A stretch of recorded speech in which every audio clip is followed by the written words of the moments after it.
Hi, everyone. I'm Jeff Saville, and I'm here with Ruby, and she's going to talk a little bit more about herself and what she does. So, without further ado, I will hand it over to her to introduce herself. Hi everyone, I'm Ruby Tandoh and I'm a food writer and cookbook author. Awesome. Ultimately, I want to know what your thought process was behind Cook as You Are as a book. So I've been kind of a food writer and a recipe writer for a few years now. And part of that has been writing recipes for like newspapers and magazines, and some of it's been for books. And I had the opportunity to write this book, which is my third cookbook. And I knew I wanted to do something a bit different because quite often the recipes and the places that I've written the recipes for have been pretty exclusive. And so they've been for people who are like hardcore foodies, like they kind of are very comfortable with a conventional recipe format and they know about all these different ingredients and all of this kind of stuff. And I knew that with Cook As You Are, I wanted to do something that was a bit more accessible and affordable and inclusive. And, I mean, it does what it says on the tin. It's about cooking as you are. I'm not cooking to kind of try and meet some aspiration of who you're going to be tomorrow or next week or next month. That's fantastic. I love that. Where did the idea come from to do a second adapted copy of Cook As You Are? So I'd written the main cookbook, the kind of main version of it, which is over 100 recipes, and it's really it's simple and it's inclusive, but it still follows a conventional recipe format. So that's quite wordy. Most of the instructions are text-based because that's kind of the medium that I work in as a writer. But I knew that that format, even though I'd done my best to make it accessible, still wouldn't be accessible for some people. And so that's where the easy read adapted format came in. So it's much smaller, it's just 10 recipes, and I kind of assembled it myself away from the help of the publishers, which was quite a challenge, but it was really, really an amazing learning curve because what I had to do was take pictures of all the ingredients, the equipment, every stage of the recipe, so that for this particular easy read version, I could have it as kind of a photo guide.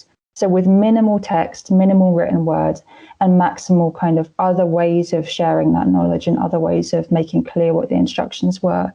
And that version, the easy read version, is for people who really, really struggle with reading or following complex instructions. So that's going to be some neurodiverse people, some people with learning disabilities, and things like that. So that was kind of the thought behind that. That's awesome. So it's a very tailored concept towards, the audience you're going for in that second copy, right? Yes, With it that in is. mind. Yeah, so I mean, you touched quite a bit, and and some great detail about that the adapted copy. Are there any other differences within the second copy that you'd like to touch on? I mean, for the most part, what's important with the second one is it doesn't rely too much on the written instructions, and then it bolsters that with the pictures. So, for example, when I was kind of testing the recipes for this second format, and I did retest them because I wanted to be extra sure that I was getting the instructions right for people.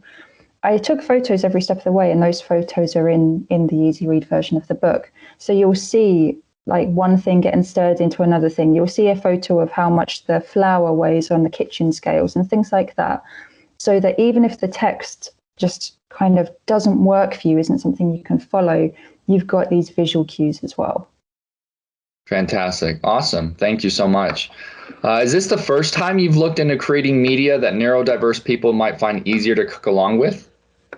It's not. I did reasonably recently, in the last few months, I did an audio guide to baking called Breaking Eggs. And that was always meant to be. So sometimes when people do cookbooks, right, and I've done it before with a food book I wrote, you write the book, it's text, it's written, and then you do an audiobook version where you basically just read it out. So that's one way of doing things. But Breaking Eggs is different. So Breaking Eggs was always going to be audio first. So it's a real-time audio guide to baking, and I talk you through it every step of the way. So I don't just give you an instruction and then leave you to your own devices. I talk you through what it looks like when you beat the butter and sugar together and how it gets creamier and lighter and paler as you do it and things like that. So for people who struggle to read or people who maybe can't see, can't follow a written recipe, whatever it is, and actually just some people who kind of prefer to learn by hearing, that could be a really good way of them approaching baking. So that was a different approach I tried. Yeah, and it seems like you kind of saw a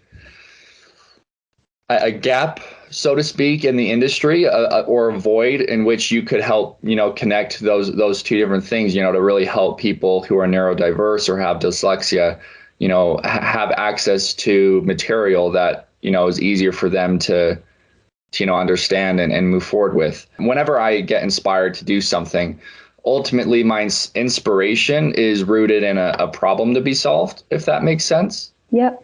And so with this, and in helping fill a gap, you may have seen, to help people who are neurodiverse. Where was your inspiration for all this? Was it just simply to help people? So my first two cookbooks, I didn't have this focus on accessibility, and I wish I had now, because in the kind of years between then and now, I've just come across so many people in the work that I do who just really struggle with the conventional cookbook format.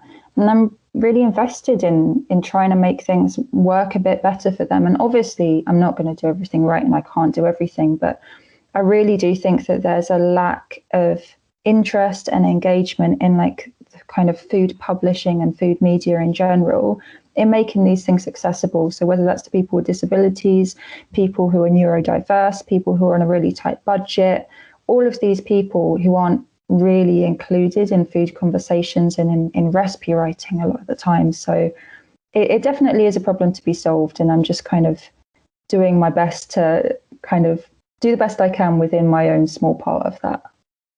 Yeah, well, I really do love that. All right, my last question for you, Ruby, is that we have a huge culture of food writing in media now, especially in the UK. What changes would you like to see in food writing across the board to make it more accessible for everyone? I think some of it is just reimagining what a recipe can be. And so we have such an idea, it's really, really limited. So you have a list of ingredients and it's got the little numbers beside it for the weights or the volumes of the ingredients. And then it's got the numbered steps. And that's what we think of when we think of a recipe.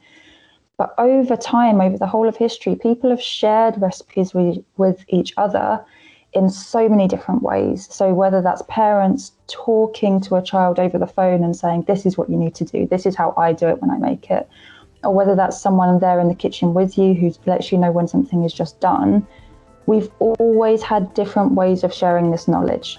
And I think we need to tap back into that. So whether that's cooking videos, audio guides, easy read cookbooks, all of these kind of things that diversify what a recipe can look like.